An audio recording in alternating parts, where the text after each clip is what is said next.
السلام عليكم ورحمة بكم، رمضانكم مبروك، كل عام وانتم حيين بخير، ربي يحيينا لمثاله. اليوم جبنا لكم وصفة جديدة باش نقدو شوربة فريك.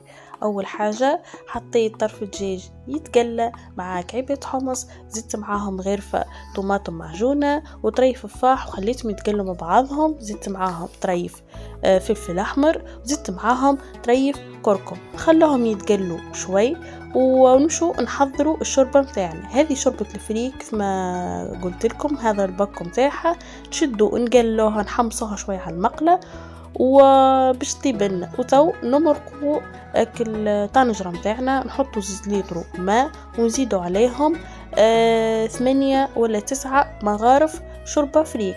اذا كانت تحبيها عاقده حطي 9، تحبيها معناها جاليه شوي حطي ما بين 7 8 6، يعني فهمت. حصيلوا ما تنسوش عاد اللايك والاشتراك، خلي القناه تكبر